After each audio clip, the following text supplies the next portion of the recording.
Yes बेटे। अच्छा देखो, कोविड के बाद तो लोग जूम मीटिंग्स करने लगे, ठीक है। कोविड के पहले तो जूम मीटिंग्स होते नहीं थे, सब बोलते थे फिजिकली प्रेजेंट हो, नहीं ये नहीं वो फलाना ठिकाना। अभी तो जूम मीटिंग्स और वर्चुअल हियरिंग होती है कोर्ट्स के अंदर। जब वो मेरा बूंदी वाला केस था तो वर्चुअल हियरिंग ही हो रही थी ना, क्योंकि कोविड हाँ चल हाँ रहा था, हाँ। ठीक है। तो अब आप जब बैठ के गाड़ी का चालान देख सकते हो कि गाड़ी कहाँ पे पार्कड है अहमदाबाद के हाँ अंदर, ठीक है, और चालान काट सकते हो, तो फिर आप ड्रामा क्यों करते हो लोगों के साथ, समझ रहे हो। आप खाली ये हाँ ड्रामा करते हो सो दैट आप लोगों को डरा के उनसे पैसे ले सको। हाँ, जब डराते हैं डराते हैं। डराते हैं ना, जब आप चालान काट रहे हो गुजरात के अंदर, अब वो गाड़ी गुजरात से लखनऊ चली जाए तो लखनऊ में अगर गलत पार्किंग करोगे तो वहाँ का कैमरा का चालान मिलेगा, ठीक है ना। हाँ तो फिर गाड़ी तो जहाँ पे जा रही है all over India, because India के अंदर तो अलग अलग स्टेट्स है, तो बाय रोड तो आदमी ट्रैवल कर ही सकता है ना। और हाँ आपने ही सब चीज़ चालू करी ना, जूम मीटिंग्स ने, वीडियो कॉल्स ने, गूगल मीट ने, ये सब, और आप ही बैठ या- के सब कुछ सेंट्रलाइज कर रहे हो ना सिस्टम। तो जब आप हाँ, सेंट्रलाइज तो सिस्टम सेंट्रलाइज कर रहे हो तो फॉलो करो ना तुम। तो फॉलो करो ना। आप एक तरफ बोलते हो कि कश्मीर में जो रहने वाले लोग हैं वो भारत के दूसरे स्टेट्स में जा सकते हैं, दूसरे स्टेट्स के लोग कश्मीर में जा सकते हैं, तो फिर बैठ के आप ओ कह रहे हो कि भारत एक है, आप वन इलेक्शन वन नेशन ये सब ड्रामा कर रहे हो, फिर आप यूनिफॉर्म बिल्स लाने की कोशिश कर रहे हो, तो फिर आप वही ने आरटीओ, अंधेरी ने आरटीओ, नाला सोपारा ने आरटीओ, बोरीवली ने आरटीओ, कांदीवली, ये सब बकवास क्या कर रहे हो। मतलब आप तो फिर राहुल गांधी की तरह बिहेव कर रहे हो ना, सबको डिवाइड कर रहे हो। एक तरफ आप हाँ बोलते हाँ हो कि सब कुछ एक है, सेंट्रलाइज्ड है, अगर आप भारत जोड़ो की बात कर रहे हो तो सब कुछ सेंट्रलाइज्ड है, आपका सिस्टम सेंट्रलाइज्ड है, तो आपका सिस्टम तो सेंट्रलाइज्ड है, अदरवाइज आप चालान कैसे काटते हैं अहमदाबाद के अंदर गाड़ी का। आपने गाड़ी का चालान काटा मतलब आपका सिस्टम तो सेंट्रलाइज्ड है ना, और वो कटा अहमदाबाद में, और आप मुझे अंधेरी आरटीओ में बता रहे हो जब मैं आपको मिलने आई। तो मैं तो हाँ। अहमदाबाद गई नहीं ना, अहमदाबाद आरटीओ गई ना, मेरा एड्रेस वैलिड, बिकॉज ना मैं समीर बिल्डिंग में रहती हूँ, मैं तो हाँ कॉल हाइट्स में बिल्कुल रहती है, हूँ, सही बात। ना मेरा मोबाइल नंबर अपडेटेड। बट उसके बावजूद तुमने अपने सिस्टम में देख लिया कि गाड़ी अहमदाबाद में, चालान काट के तुमने उसको दे भी दिया, समझ रहे हो। तो हाँ फिर बैठ के तुम मेरे को देख के क्यों ड्रामा करते हो, तुम भी और तुम्हारा एजेंट भी, है ना। तो सब लोग बैठ के मिल बैठ के खाते हैं, समझते हो। हम खाते तो हैं बेटा। हाँ, तो बॉस बोलेगा कि भैया मैं हरीश चंद्र हूँ, मैं कुछ नहीं खाता, तो नीचे वाले खाएंगे उसके लिए। अभी ये जो एजेंट्स है वो बुरे बन जाएंगे बॉस के लिए, बिकॉज बॉस को तो अच्छा रखना है ना। तो बॉस अगर हिंदू है तो एजेंट्स सारे मुस्लिम है, तो मुस्लिम्स खाएंगे और मुस्लिम्स फंसेंगे, और फिर बॉस के ऊपर कुछ आएगा नहीं। तो भैया ये सब छोड़ो ना, तुम सेंट्रलाइज्ड कर रहे हो ना, तुमने वेबसाइट बनाई है ना, फर्स्ट ऑफ ऑल अपनी वेबसाइट्स को चलाना सिखाओ, ठीक है। और वेबसाइट्स में जब तुमने क्यूआर कोड और ये सब डाला हुआ है, तो तुम्हारे एजेंट्स बैठ के क्यों बोल रहे हैं कि भैया हम इतने पैसे लेंगे मोबाइल अपलोड करने के लिए।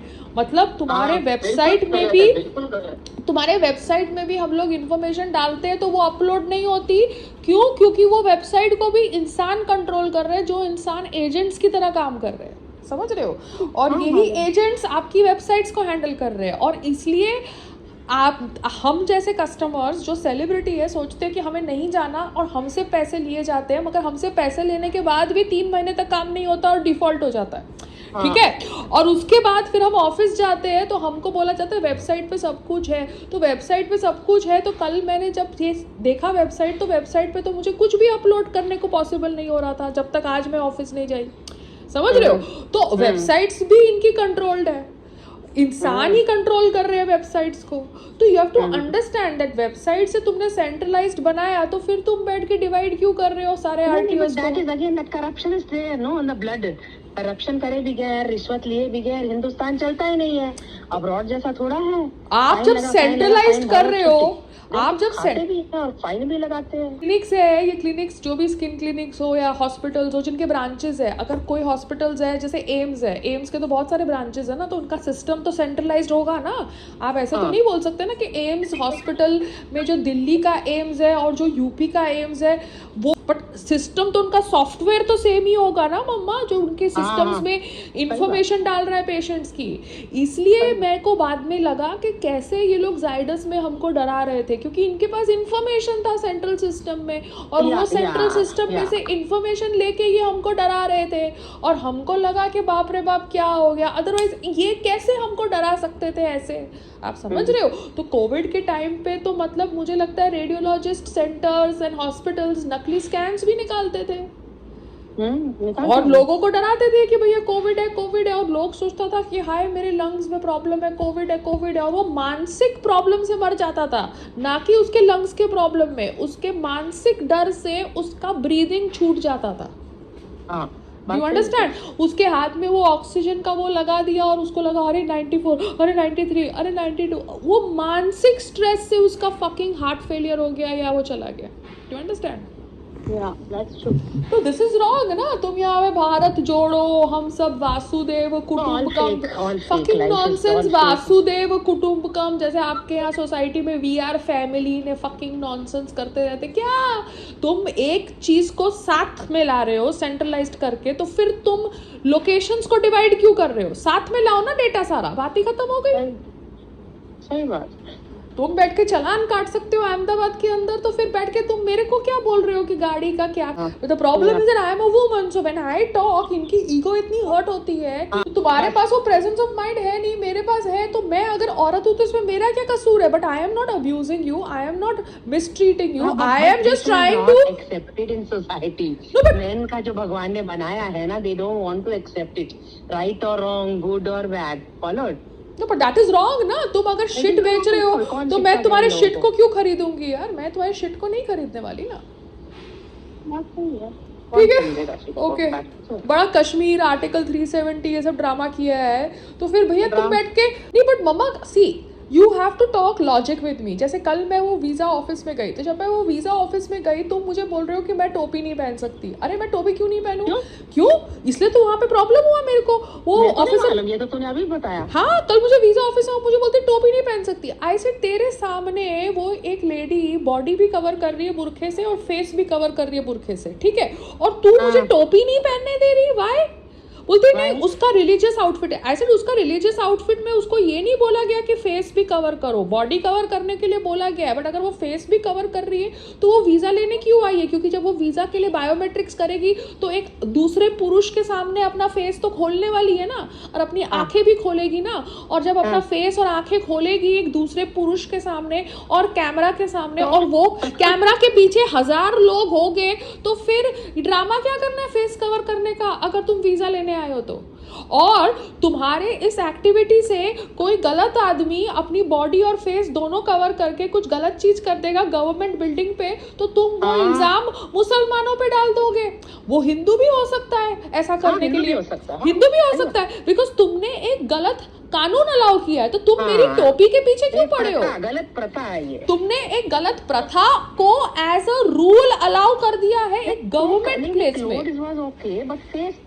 हाँ, cover your body mamma, cover your body and go through the metal scan, but face has to be open, because अगर फेस इज नॉट ओपन और body भी covered है, see face and body both are covered simultaneously, and such people are roaming around the premises of a government place like a visa office which has people from various walks of life। फिर मुझे क्यों उत्तेजित कर रहे हो? मुझ जैसे इंसान को, जो इंसान सही चाहता था। उत्तेजित हो गई होगी। नहीं, तो मैंने उसको बोला कि भैया अगर वो अपना फेस कवर कर रही है, मुझे अपना टोपी पहनने का राइट है। शी टोपी पहन के आपका फेस कवर हो रहा है, ऐसे उसका फेस कवर हो रहा है तो मेरा फेस कवर हो रहा है, तू उसका मुंह खोल, मैं अपनी टोपी निकाल दूंगी, बात खत्म हो गई।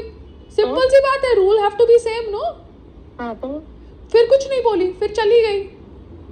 अच्छा, तो मेरे को तुम हिंदू मुस्लिम में नहीं, मेरे को तुम हिंदू मुस्लिम में मत फंसाओ। मैं इस देश की नागरिक हूँ, वो इस देश की नागरिक है। अगर वो अपना फेस, दोनों को हक है रहने हाँ, का। दोनों को हक है। अगर वो फेस कवर करके घूमेगी एक गवर्नमेंट प्लेस में, मैं भी सर कवर करूंगी, टोपी कवर करूंगी, मास्क पहनूंगी, मैं भी अपना फेस कवर करके घूमूंगी, ठीक है ना। तुमने मुझे बोला, क्योंकि दिक्कत क्या है, तुम अपने अनुसार कानून नहीं बना सकते। Do you understand? क्योंकि अभी फेस कवर्ड है, इट्स लाइक घूंघट ओनली ना। तो तू घूंघट में एक औरत फिर घूमेगी तुम्हारे वीजा ऑफिस में, तुम उसको घूमने देना, बात खत्म हो गई, तुम हाँ, उसको तो स्टॉप नहीं कर जो सकते। राजस्थानी है वो तो घूंघट लेके ही जाएगी, अगर उस पे भी जाना है, वीजा कराना है तो वो घूंघट पहन के ही हाँ आएगी तो अभी वो अंदर। घूंघट पहन के अगर कोई आदमी कुछ गलत करता है तुम्हारे वीजा ऑफिस के सामने, वो तुम जानो और घूंघट वाला जाने, आई am not interested, I am not interested in your shit. But bottom line is, वो संग्राम को मेरे साथ कल आने नहीं दे रहे थे, जबकि हम लाउंज में हम जा रहे थे, हमने वैसे एज इट इज 13,000 भरे थे, ठीक है, लाउंज में सब कुछ कराने के लिए फटाफट, not standing in line and everything. तो वो संग्राम को आने नहीं दे रहे, तो मैं उनको बोल रही हूँ कि तुम मुझे रूल बता रहे हो तो तुम पहले अपना बेसिक प्रोटोकॉल कॉमन सेंस वाला रूल तो देखो ना मम्मा। जैसे अभी हमारी बिल्डिंग है, हमारी बिल्डिंग में मुंह कवर करके लोग मेरे साथ लिफ्ट में नहीं घुस सकते भैया, ये बिल्डिंग में कोई मेटल स्कैनर है नहीं, मैं क्यों किसी को घुसाऊं अपने मुंह कवर करके, और एज इट इज तुम बाइया सर्वेंट सब साथ में घुसा रहे हो, तो there has to be correct protocol and execution of law, you understand. तो एग्जीक्यूशन ऑफ लॉ में अगर आपने वेबसाइट को सेंट्रलाइज्ड बनाया है, तो फिर आप बैठ के क्या आरटीओ के डिफरेंट ब्रांचेस के ऊपर डिस्कशन मेरे साथ कर रहे हो, like an idiot. You know, I have come personally, I visited you, मेरा अपीयरेंस का 5 लाख रुपए है, मैं तुम्हारे ऑफिस में खड़ी हूँ, बैठी हूँ, तुम्हारे सो कॉल्ड स्टूपिड कुर्सी को इज्जत दे रही हूँ, तो इतना क्या भाव खा रहे हो एक छोटी सी गाड़ी के लिए, idiots. Anyways, Mama, I'm just trying to tell you, one has to use one's common sense. Just because मेरी common sense है, तो that does not mean you start calling me crazy.